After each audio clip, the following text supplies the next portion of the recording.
lost, frankly. For all the talk about how great the economy had done under Obama, the truth is that it severely underperformed, and I would make the case the economy severely underperformed because almost everything that we did under Obama, and you were there, in Congress, Tom, when we enacted all. And by the way, not just Obama. The last 2 years of the Bush administration were a disaster. I mean, remember we had bailouts and all these stupid programs. Well, what you're looking at here is, when we have recessions, we've had something like 9 recessions since the end of World War II. When you have a recession, you naturally come out of the recession. And so what I'm measuring is, from the time the recession ended and the recovery began, how fast did the economy grow? So the bottom line, that dark blue line, is the Obama recovery.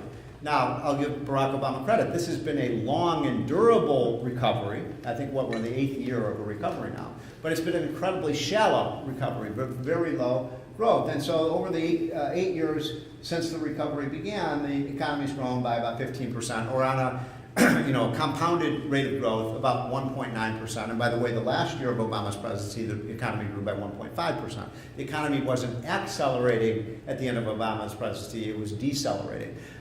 So 14.9% isn't bad, it's okay.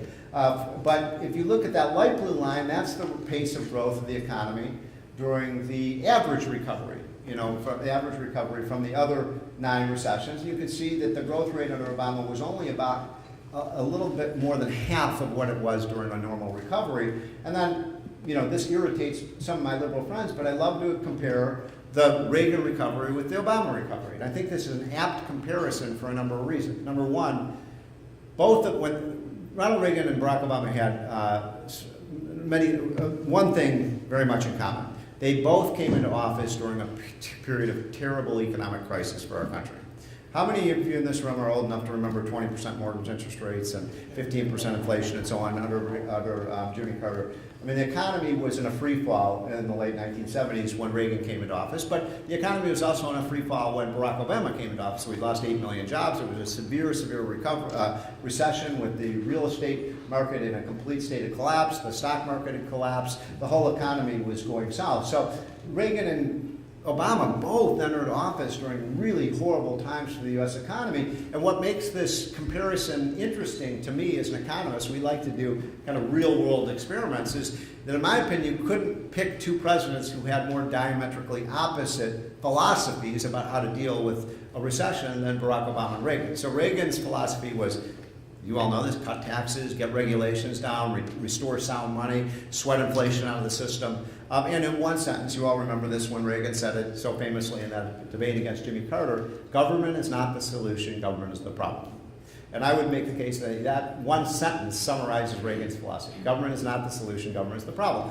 Obama, I mean, you worked with them, Tom. I mean, his philosophy was whatever the problem is, there's a government solution, right? I mean, we've got a government program or something to deal with it. You skipped a little bit ahead.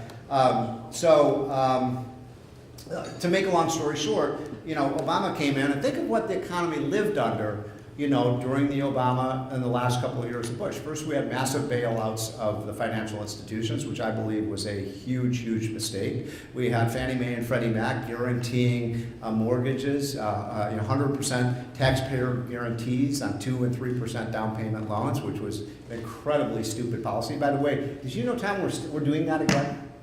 Fannie Mae and Freddie Mac is back. We have learned nothing from the recession.